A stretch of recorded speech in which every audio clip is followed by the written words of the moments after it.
What is going on, everybody? Welcome back to the show, the podcast, the Whiskey Jedi podcast. I'm Jake Berlin. I am your host. I am the host, excuse me. I am also known as the Whiskey Jedi. I'm also known by Qui-Gon Jake. I'm also known by a lot of other names. But thank you so much for joining me today on a very, very fun episode I have planned today. I'm super excited to kind of dive into what I have planned. It is just me today. I know I've had guests on in the past couple episodes.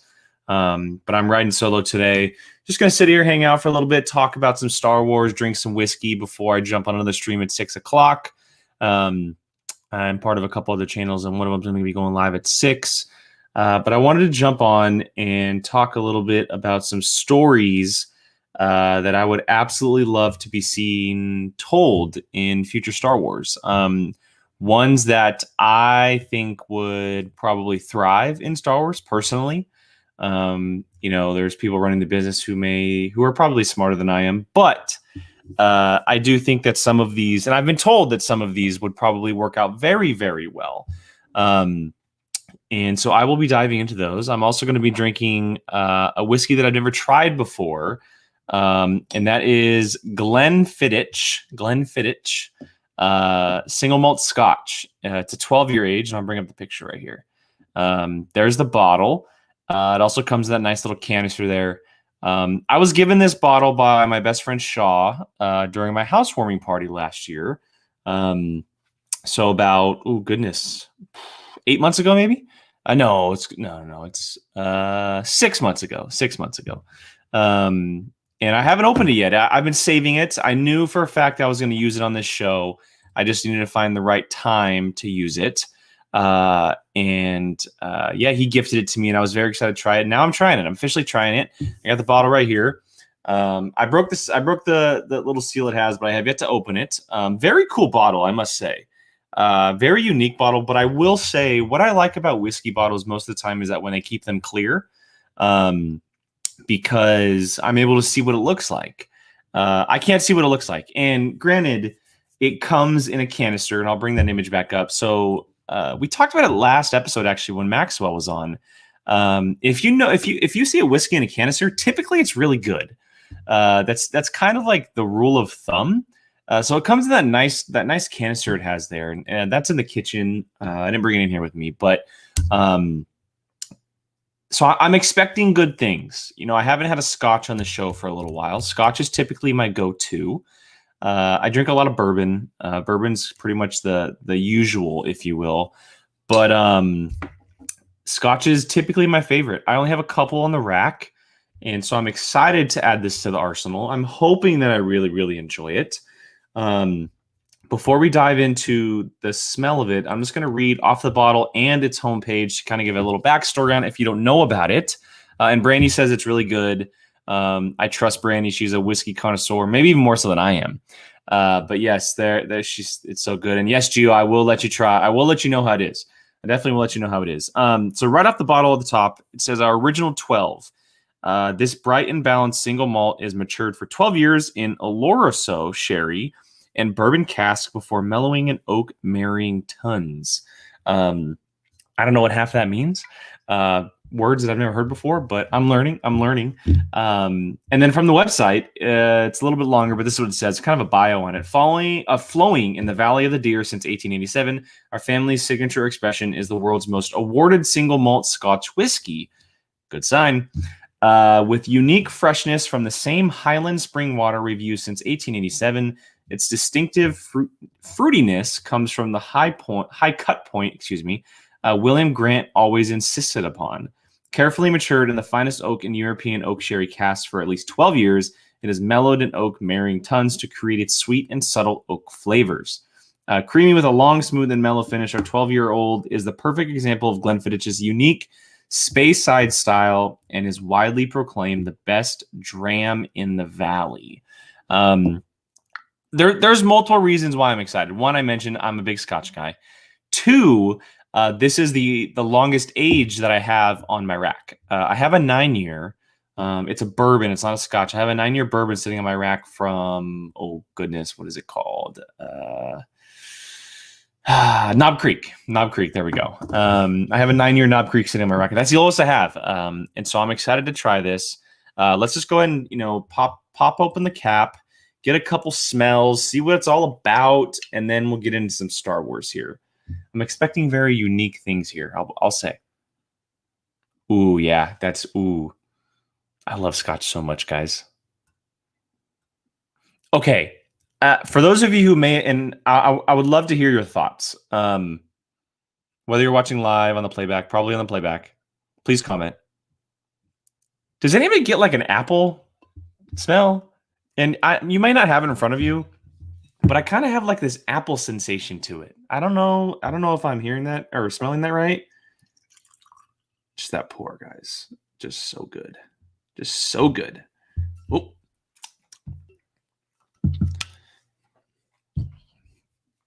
Yeah, it has an apple smell. I swear I'm smelling apples. I might be wrong. I don't know. Maybe my smell buds are off. Fabulous color. Fantastic color. You can see my Beskar cubes. I call them Beskar cubes. Thank you, Billy.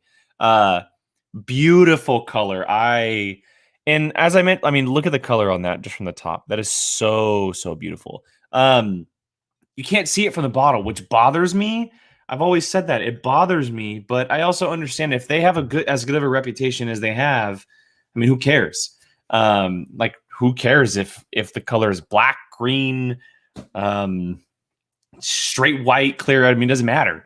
If you have the reputation, you can live off of it. So, and like I mentioned, it also comes in a nice little folder too. So, yes, Brandon. Okay, green apple. Thank you. I couldn't hit the green, and maybe it was just the back of my head, but apple is totally just screaming at me. Okay, so that's as far as smell. That's as far as look, kind of introduction. I'm not going to go over how I feel about it. I'm going to sit on it for a little bit because I want to get into some Star Wars stuff. But I am going to take a sip, see how I feel. Maybe you guys got to know by my reaction. We'll see. You'll have to watch live or on video to find that out.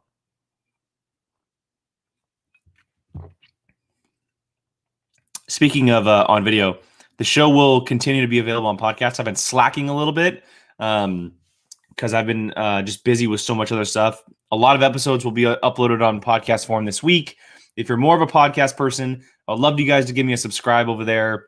Follow Apple, Anchor, Spotify, Stitcher, Breaker, all these Apple that's going to be available everywhere, guys. Just search Jake Berlin or the Whiskey Jedi or Star Wars podcast, and you'll see my big giant face with a green lightsaber, and you can subscribe. I'd really appreciate it. Give me a review if you want to give me some thoughts on the show. But for now, let's dive into it, guys. Let's get into some Star Wars. This is a topic I'm really excited about. And I did a Star Wars podcast for a long time on my other channel called Apocalypse Movies. We called it the Padawan Podcast. And we talked about something similar to this. And I'm going to be talking about exactly what I talked about there today. But before I do that, I want to talk about a few things that I'm going to run over very quickly. So the topic of today is just Star Wars stories that I want to be told, that I want to see, that I want to be told on the small screen, on the big screen. This is all TV or film, not comic books, not novels. This is stuff that I want to actually see through my eyeballs, essentially is what I'm saying here. Some could fit better in a television form, some could fit better in a film form, but I just want to talk about three big things. Not big, I guess, three kind of ideas is the best way to put it. So quickly, the first one that I'm not going to dive into today because it's a good topic for later on. Someone who may be a little bit more well-versed in it, kind of open up the conversation for a full show. And it's a favorite of mine. It involves one of my all-time favorite characters as well. Someone who was finally canonized, if that's a word, canonized in the Rise of Skywalker. It was going to happen eventually, but his name was finally mentioned, or not mentioned, but essentially just planted in the Rise of Skywalker to make him canon. And so I would prefer this to be a trilogy epic, but I can also see why it would be something else because it's a story that can probably span quite a while. Very similar to like the Skywalkers, not 9 movies, but it can probably last a number of movies, number of seasons. It's a very Game of Thrones style story. And that is not just the Knights of the Old Republic, but specifically Darth Revan. Darth Revan is, out of all of Star Wars, not just canon, he's a top 5 character for me. Might even be top 3. First of all, Just look at the dude. The dude looks badass. He looks amazing. And to top off his look, and I know that a lot of you who may not know who he is are like, well, he kind of looks like Kylo Ren, which is fair. They kind of modeled Kylo Ren a little bit after him. His mask is very similar, to the point where a lot of us, me included, thought that Kylo might have been a Sith hunter, or excuse me, a Sith relic hunter, and that might have actually been Revan's mask when The Force Awakens was coming out. We had theorized and discussed and everything. Luckily, that didn't end up becoming true. But his mask does bear a lot of resemblance to what Revan is in the EU, which is the expanded universe / Legends. But he is a central part of what is known as the Knights of the Old Republic. And I'm not going to go too deep into it today, but his story is extremely, extremely important to the overall idea of what Star Wars is. He started as a Jedi, and I'll just kind of break it quickly. He started out as a Jedi, eventually left the Jedi Order because of disagreements, and he started, for lack of a better term, a Sith Empire. He essentially started back then what was a major shift for the Sith. Interesting enough, eventually he turned back. He left the Sith. He turned back to learning the ways of the Jedi, training back in that way, and took down the very thing he created. It's extremely interesting. It's extremely important. His story is unlike anything we've ever seen in Star Wars. He's also a very interesting character as far as personality-wise, characteristics, just the kind of person that he is. He's extremely powerful, to the point where if he was to ever pop up on screen, he might actually be considered at this point one of the most popular and powerful character to ever be on screen. If they were to ever do this, his story could, in a way, tie to Palpatine's master and down that line, if you will. There's heavy connections whenever they do this story. I'm in the belief that eventually they will. Revan is someone who is just waiting to be touched on. He was supposed to be touched on in the Clone Wars, the Mortis arc. There's a deleted scene of Revan during one of Clone Wars' better arc, the Mortis arc, where Anakin actually turns into Vader, then eventually goes back to Anakin, doesn't realize that he turns to Vader. George Lucas's idea was to have two Sith lords, legends, gods, if you will, talk to Anakin talk to the son, I believe, as essentially like his puppeteers, kind of like channeling through the son. One of them was Darth Bane, and the other was Darth Revan. We saw Bane later on in season 6. Revan was never officially introduced, but his character has always been extremely important to the Legends universe. Gio, to answer your question, there's a lot of books that involve him, past comic books and stuff. But quite honestly, the single best way to know Revan's story is the Knights of the Old Republic video game by BioWare. Fans have been wanting them to remake this for years. I'm in the belief that eventually they will. It's just a matter of time. But I believe if you go to YouTube, and actually, now that I think about this, Kevin Smets, the legend himself, Kevin Smets, look up Darth Revan. I'll find the link. Kevin Smets actually is doing an entire story of Revan from the Knights of the Old Republic video game. They're creating his own story and putting it up on YouTube as almost like a movie format. I will find the link. I'll put it in the description for later on use. I'll find it today, and then Gio, I'll also send it to you directly. But it is absolutely, without a doubt, worth the watch. Revan is someone who could be, quite honestly, he can be like a saving grace for Star Wars. And that's a weird term because Star Wars is in a very good place right now with the Bad Batch coming out, with Mandalorian kicking butt, all the series they have announced. But I'm talking about more so in the film direction. I see Revan as a film protagonist, antagonist, a character who can thrive in the film format. And the film format right now is kind of struggling, right? You know, we have movies coming down the line, but the Rian Johnson trilogy seems to be happening still, but is nowhere in sight. The Game of Thrones creators jumped off the project. We saw the issues of all the movies beforehand. We know that Taika is doing a movie. We know that Patty Jenkins is doing a movie. But where are the trilogy stories, right? And of course, we always talk about how we want movies to focus on one movie than a trilogy. But the fact of the matter is, if they were ever to do a Revan story, that's a trilogy. That's not a single movie. That's not an anthology movie, if you will. And again, I'm going to keep saying this, but I'm going to do an episode on this. And maybe one day I'll be able to get Kevin Smets on the show and we'll talk about it. I would love to do that because he is by far the biggest Darth Revan fan that I know. And I would love to chit chat and kind of pick his brain about Revan and what the character is and how he could really impact Star Wars. And so that's something that I would absolutely love to see. Top tier, something that, like, if I was ever given the choice or if I was given the opportunity to write something, he would without a doubt be in the conversation. Without a doubt be in the conversation of something that Star Wars needs right now. Oh, man. Can't wait to talk about that. Okay. Next up, another quick one. And I'll talk about it after I talk about this next one because we're about 17 minutes into the show. I got to make sure I'm out of here by like 5:50, 5:55. But a character that I've been calling for years. I've been calling for this character for years. And when all those announcements were made a few months ago with Disney about the new Star Wars projects and stuff like that, one had already kind of been previously announced. It was from the creator of the Russian Doll on Netflix, and I'm totally spacing on her name. I apologize. But she was said to be doing this new series that was going to be something different. It was rumored to be focusing on a female lead.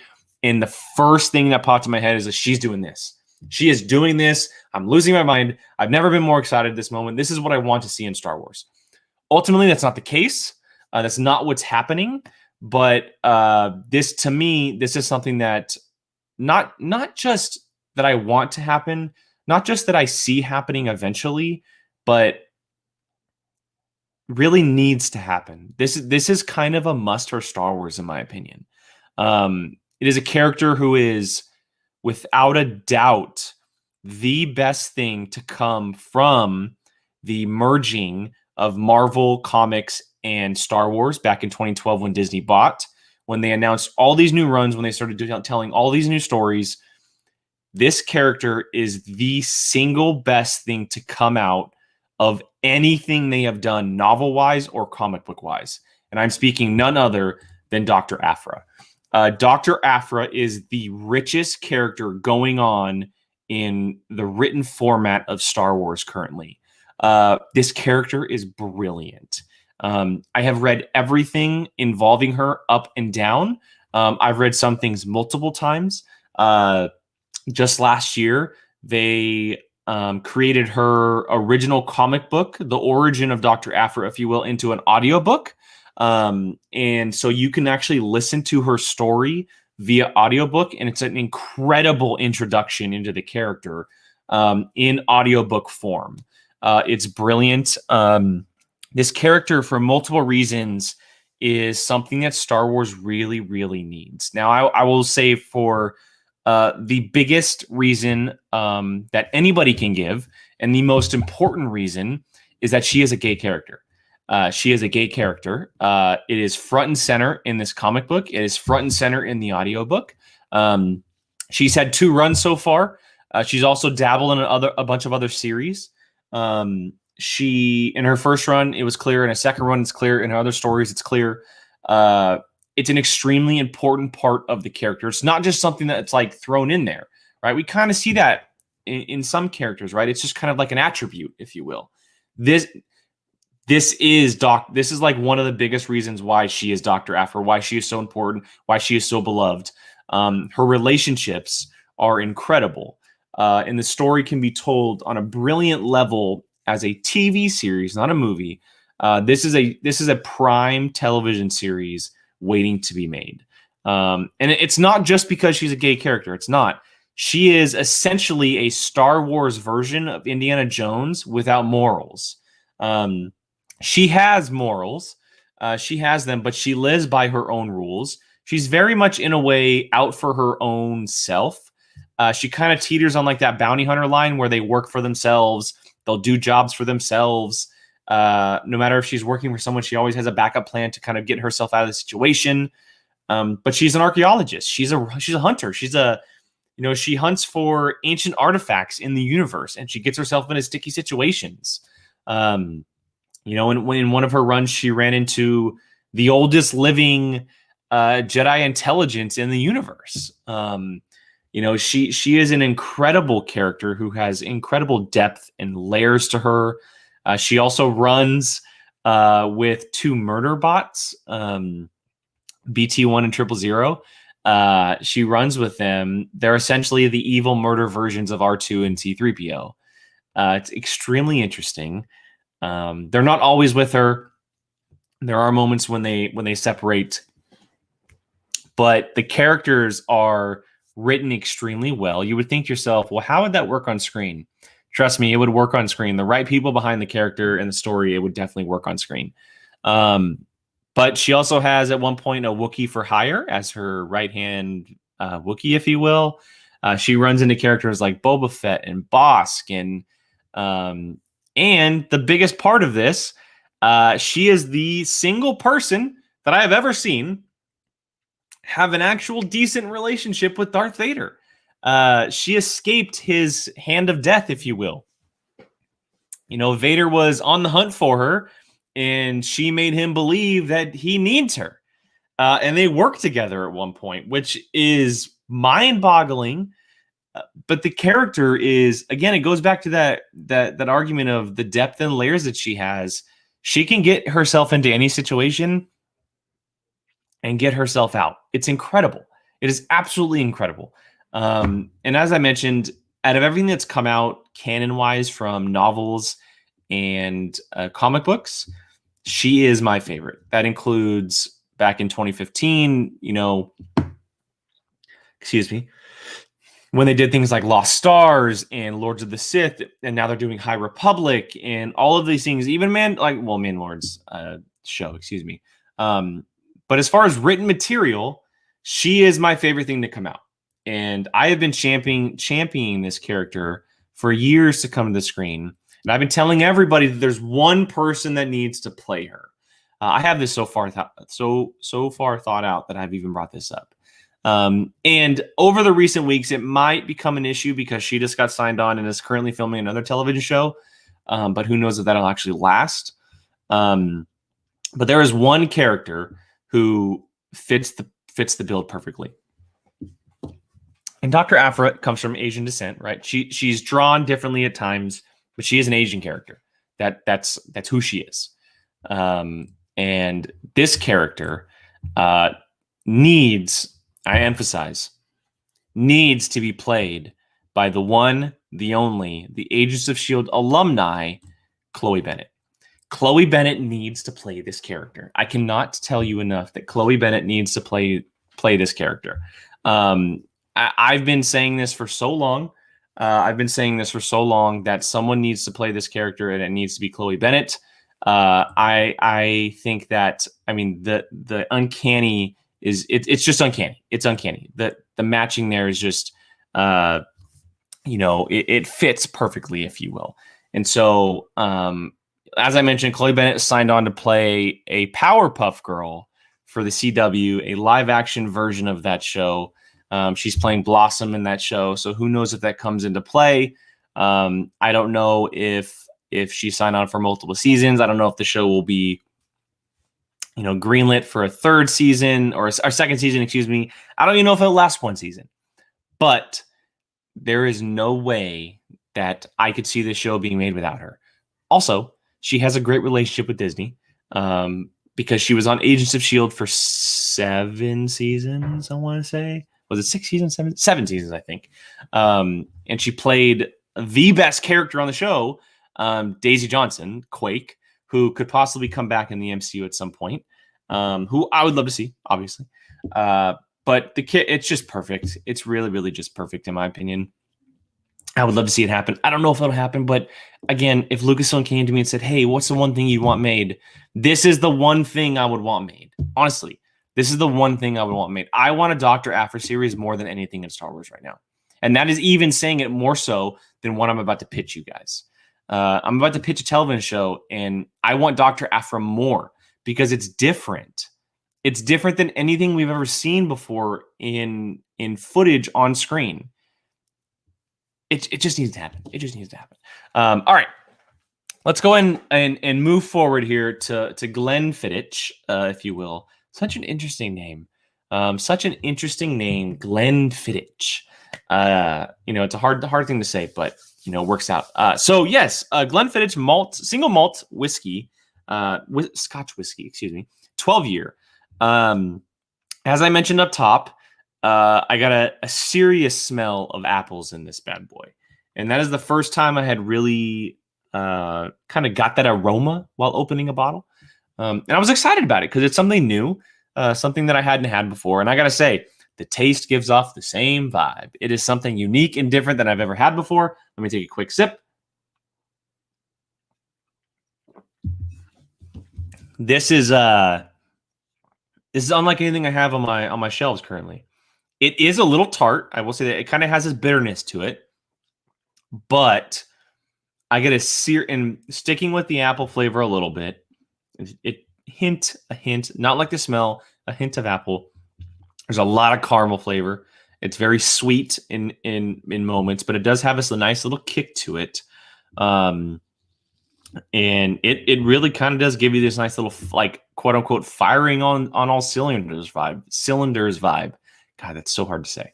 But as I mentioned, it has this tart bitterness flavor, which is interesting, but it is something I could absolutely see myself coming home, putting the briefcase down, popping open a glass, sitting on the couch, watching a baseball game, watching a movie, something like that.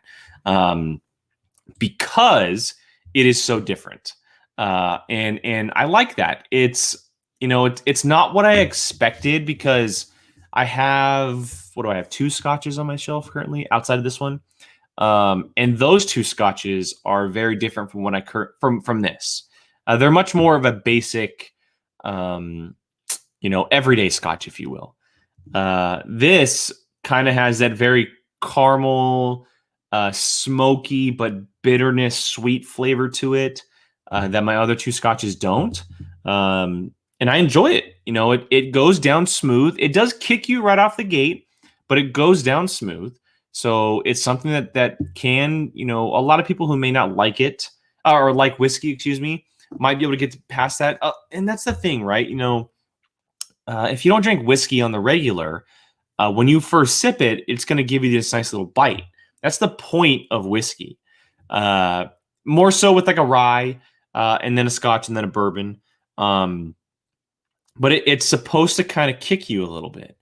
And this kicks you, but then it settles down. And I can understand why someone who doesn't like a bitter, what's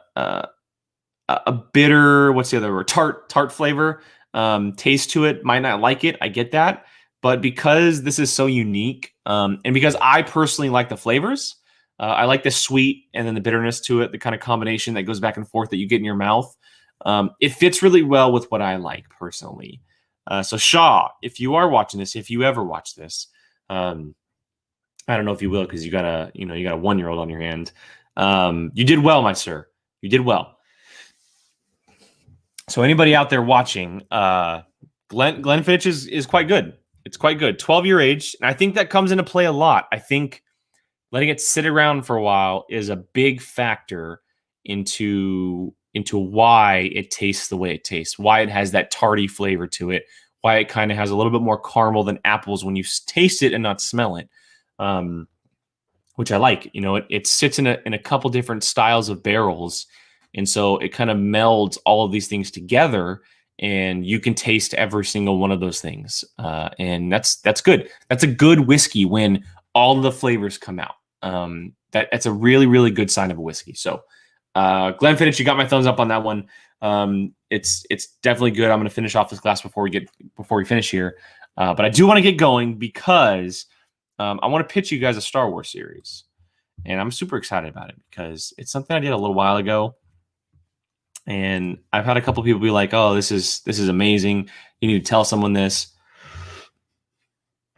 As I yawn after a long day. I'm super excited about it. And I said that Dr. Aphra is the one thing that I'd say I'd want the most. This is easily the thing that I want second. This comes in right behind it. And if you know me, if you know Jake Berlin, if you know my love for Star Wars, if you know what I like most about films, maybe even in my real life, you know exactly what I'm talking about. And so if I were ever given the opportunity, if I was sitting in a lobby and I had a folder in my hand and the secretary said, "Okay, they'll see you now," I sat down and I was pitching a Star Wars series, let's say to Jon Favreau and Dave Filoni. Let's just, for the moment, let's say that they're running the Star Wars television side of everything. We know that Kathleen's running everything, but let's say that Dave and Jon are the ones that creators have to go in and pitch a series to. I would say, all right, Dave and Jon, what is the one thing that you think has the ability to top the Force? What is the one thing from the prequels that constantly is talked about on a daily basis, on a weekly basis, between Star Wars fans from this state, between Star Wars fans from this country? And that is none other than pod racing.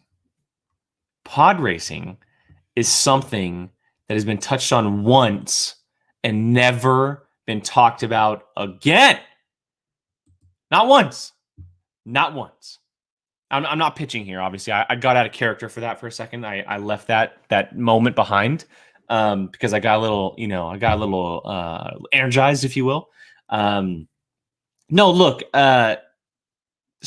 pod racing is, to me, when it comes to the movies, pod racing is probably the second best idea that was ever created. And that's crazy. That is crazy to say. Behind the Force, the Jedi, the Sith, the abilities, the lightsabers, all that stuff. Excuse me. Behind the Force, to me, the most exciting thing to come from Star Wars, the most exciting idea to come from Star Wars is the creation of pod racing. And again, like I said, if you know me, you know exactly why this is up my alley. One, there's a freaking Mad Max poster sitting behind me. That's all about cars and mayhem and chaos and crashes and practical effects and all that stuff. Two, you know that I built a car with my father growing up to be my first car. I built a 65 Mustang from the ground up as a project leading into my 16th birthday. Cars have been a big impact on my life for a long time. Gone in 60 Seconds, one of my favorite movies. I love seeing, the racing in Fast and Furious, not so much the craziness, but the racing. As I yawn again, my apologies. But when you think about it, we've only ever seen pod racing on Tatooine. In that scene, they mentioned pod racing on Malastare, another place where pod racing takes place.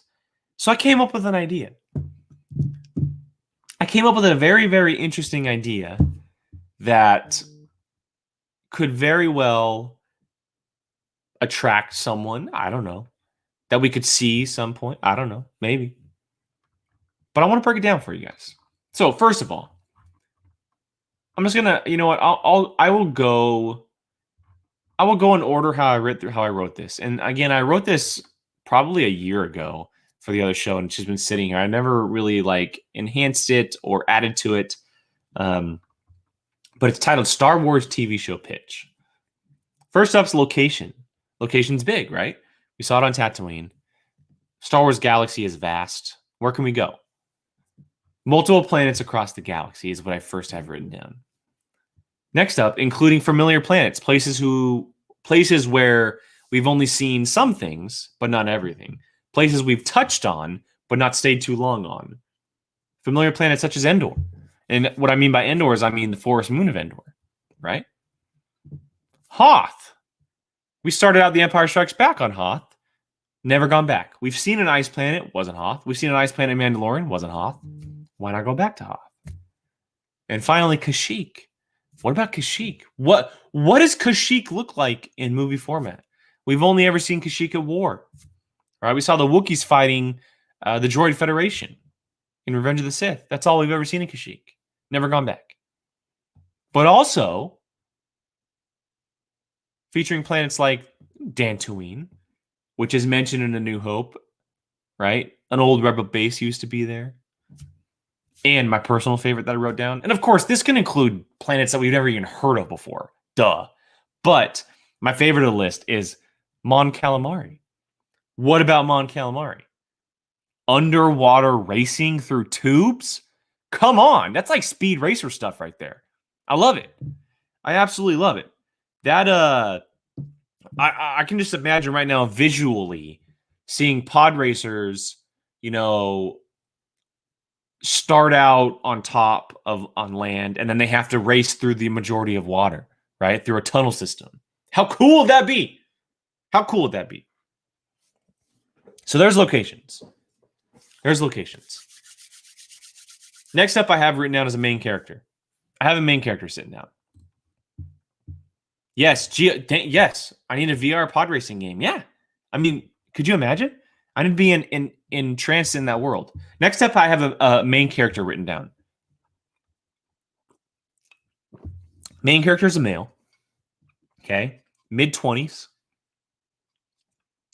Here's the kicker. Taken by a pirate as a young boy. He didn't know any better. Went along with everything. Very Star-Lord-esque, if you will, right? Kind of where I got my inspiration from. You can obviously twist it up, make it a little bit different. But he's in his mid-20s. He's a kid. Taken by a pirate as a young boy, growing up in that life, working with parts and machinery, right? He's in the engineering bay. He's fixing things. He's learning the ways of how ships work, all that stuff.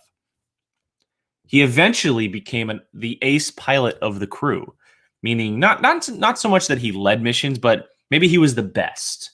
If they needed him for a specific tight situation, he was the go-to, right? He never fully committed to that life.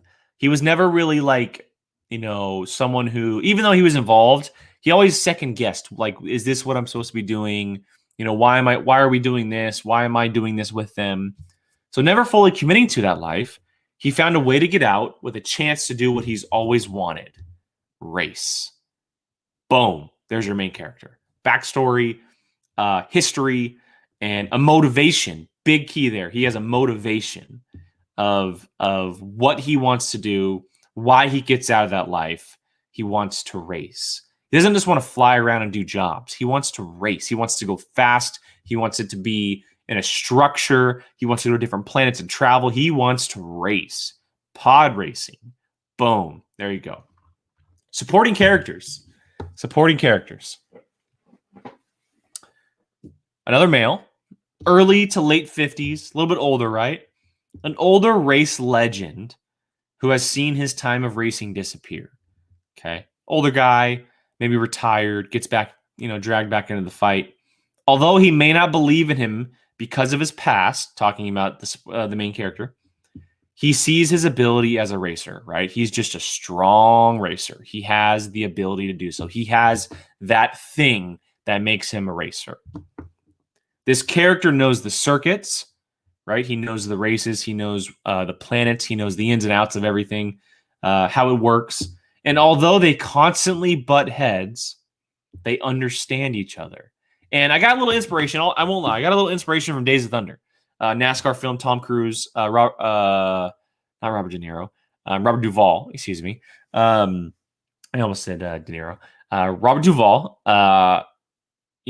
very similar, hot shot, up and comer, very different in a way, but in this sense, even though these two, they butt heads, they kind of argue, they just understand each other.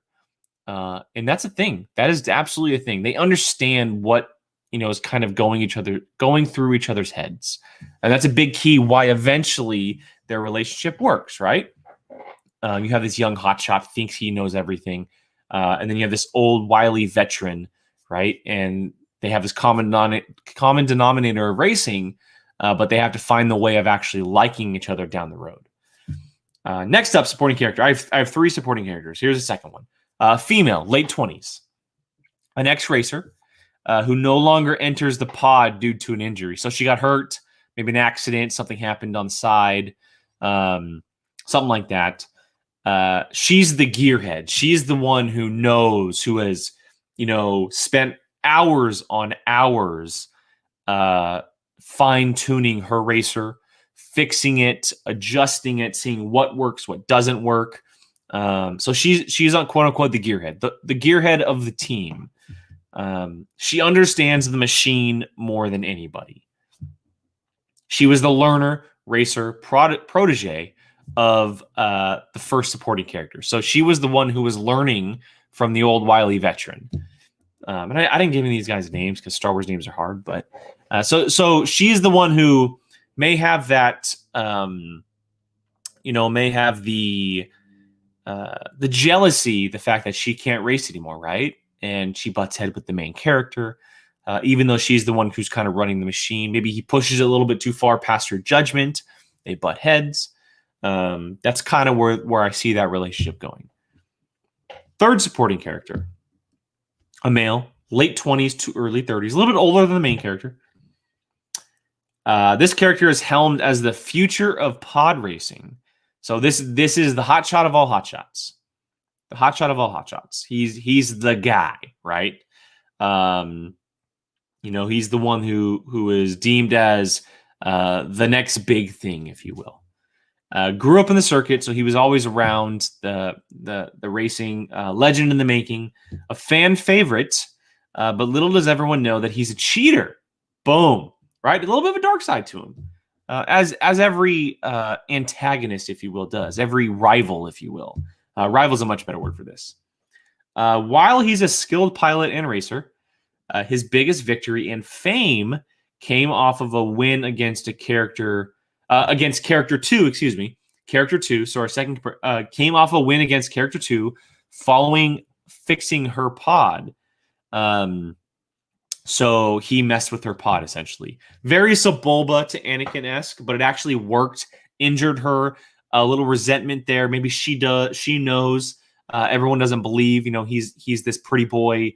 Again, he's the one who everyone ever kind of looks up to. An instant rival for not just the main character, but the entire team overall. The one that everybody wants to beat. They all have a motivation against him, right? Main character just wants to beat him. Right? They have a rivalry as far as racing goes. The female supporting character, he busted up her pod. And the first main character, the older gentleman, has a vendetta against him because he busted up the pod. He cheated. That's not the way you play the game, right? That's not the way you race, but that's not the way to play a game. What's up, Buck? Thanks for joining, man. Thanks for joining, Buck. Appreciate it. I'm currently pitching my Star Wars show. You have to go back and watch a little bit of it. I got some interesting things going on, but I'm going to get to the story aspect. So those are all the characters. Went through 4 characters and a little backstory on 4 of them. Here's the story side of it. Very quick little kind of synopsis, if you will. Synopsis. A story of a young man trying to claim the life he always dreamed of. It's the first line. Beautiful line, by the way. I wrote that myself. Rival racer is backed by a mysterious figure who he later finds out is the pirate who took him as a young boy. So the pirate, all this money he's been funneling in over the years, right? They've been stealing, they've been doing jobs, they've been doing all these things around the universe. He's been funneling money in and backing a racer who is now the rival to the main character. Interesting dynamic there. A story of identity and redemption that will journey to the never-before-seen reaches of the Star Wars galaxy. That should be that's the tagline of the poster right there. A story of identity and redemption that will journey to the never-before-seen reaches of the Star Wars galaxy. I mean, if I was told that, I'd be in a heartbeat. I don't know about you guys, but I'd be in a heartbeat. That's pretty cool. And I'm not just boasting myself up a little bit. I mean, maybe a little bit. But You got to think of it, right? A pod racing show that travels from planet to planet, where each planet has a circuit, right? Each planet has a track that they race, not just Tatooine, not just Tatooine, not just Malastare, but like I mentioned, Mon Calamari, Kashyyyk, Hoth, all of these places around the galaxy, places we've never even seen before, places we've never heard of before. It's a very cool idea. It's something that, in my opinion, is a huge mistake to not touch on, personally. I just don't see how you do Star Wars without doing pod racing. We've seen it once, and it was the coolest sequence we've ever seen. And the coolest part about this, and this is the biggest thing I want to touch on here. Hold on, let me sip some more Glenfiddich, if you will. The coolest part about this is this plays into the Star Wars mythology very, very well. What do we know about Anakin in Episode 1 when pod racing? He is the only human able to do it because he has the ability with the Force, right? Because he is so strong in the Force, he is the only human able to do it. One of the few things I've been calling for years for in Star Wars. And I understand it takes money. I understand it takes time because of prosthetics and stuff like that. Front and center alien characters. I don't want a supporting character as an alien. I don't want, a character who pops up in episode 4 of The Mandalorian. I want them front and center. And what I'm saying is that this show essentially is all alien. It is all alien. Maybe you get a human who is a backer who can't race but likes to watch and funnels in money, right? You can easily have that. You can definitely have that. That's no problem. But who's to say you can't come up with a species that takes less makeup and less prosthetics to put inside of a pod racer? It's not that difficult. Look what The Mandalorian's been doing. Motion capture. A little bit of CG here and there. And I get it. I'm saying, look, it would cost quite a bit of money. It would. But the show would murder. It would absolutely murder. I'm telling you right now, it would crush. I pitched my Star Wars story. There it is, guys. I hope you liked it. A pod racing series that is legit a racing series. It has nothing to do with war. It has nothing to do with the First Order, the Resistance, none of that. Sure, they can pop in. You'll see stormtroopers popping around, or the Republic, or whenever it's set, you'll see maybe some rebellion people or something. So be it. But this is a story that is set so far outside the reaches of war. It's almost quote unquote the underground of the galaxy, right? Betting, cheating, scumbag gangs who are running pods.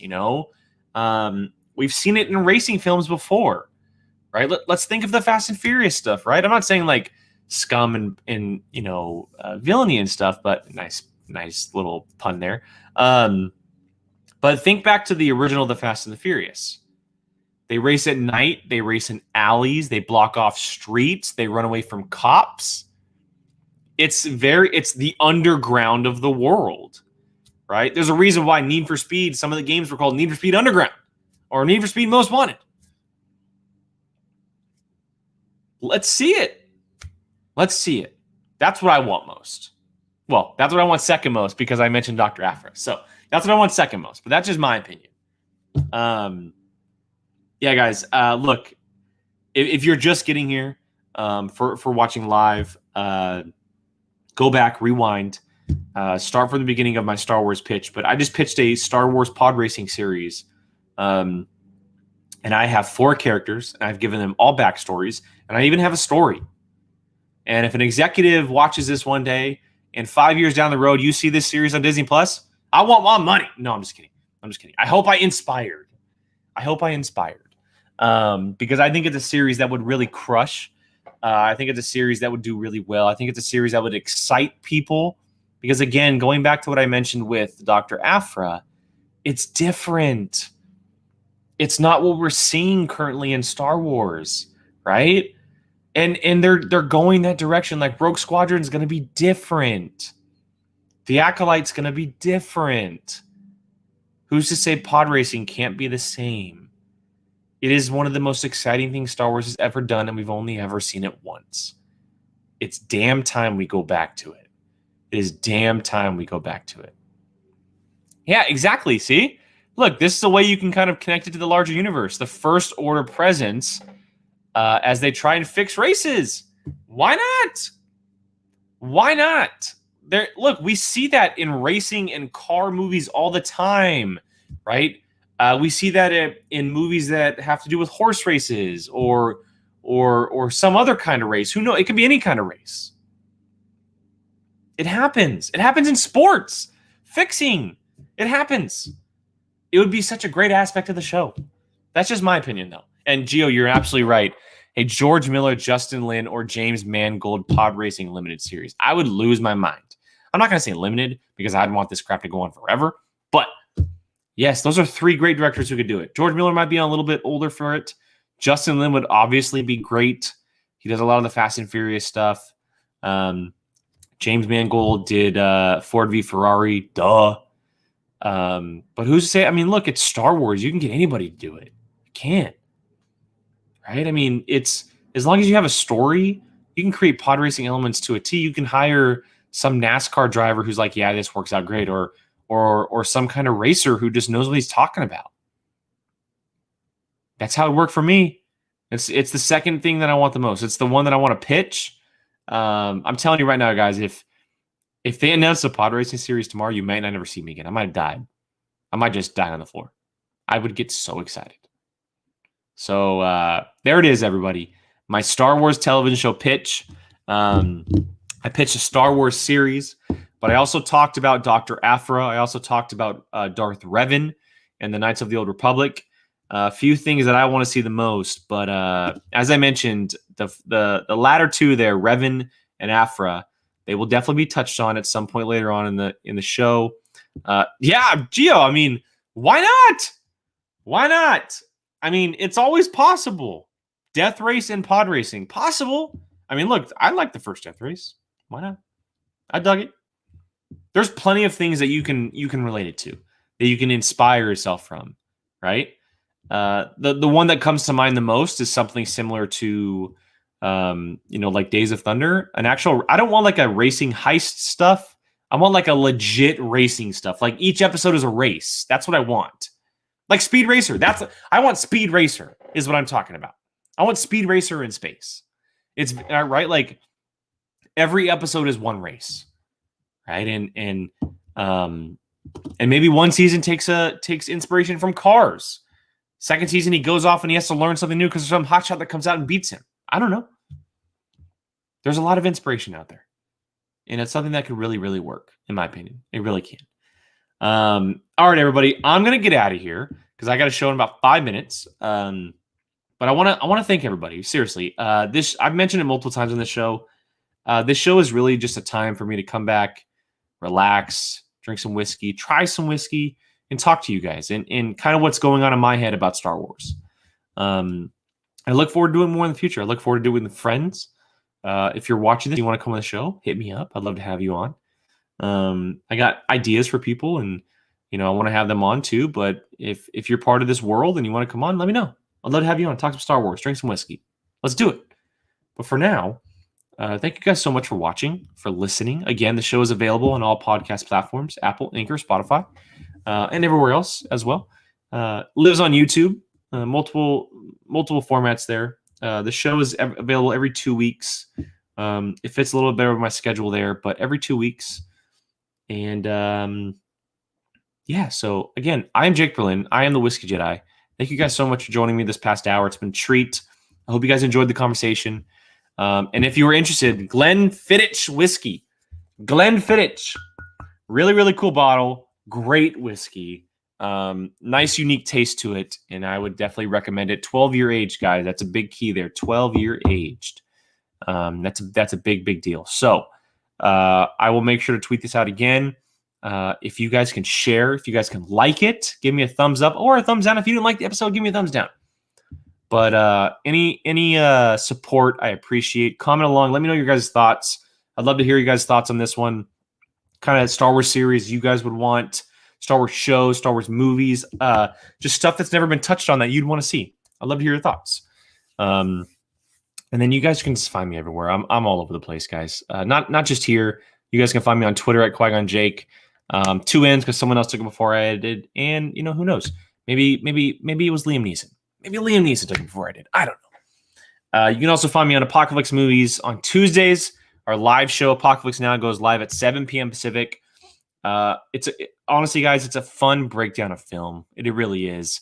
We're just big film buffs, and we break down, we review, we do fantasy drafts, we do watch-alongs. It's a lot of fun. If you want to check out one episode, I greatly appreciate it. And then with the show I'm jumping on here in about 2 minutes is A Certain Point of View. It's a Schmodown after show, movie trivia Schmodown.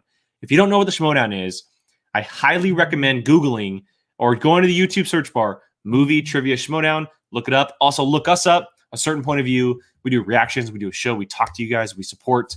It's a great time. So check that out. But for now, I am the Whiskey Jedi. Thank you guys so much for joining me. As always, I really, really appreciate it. To all of you commenting along this whole time, love you guys. Thank you guys for the support. And until next time, may the Force be with you.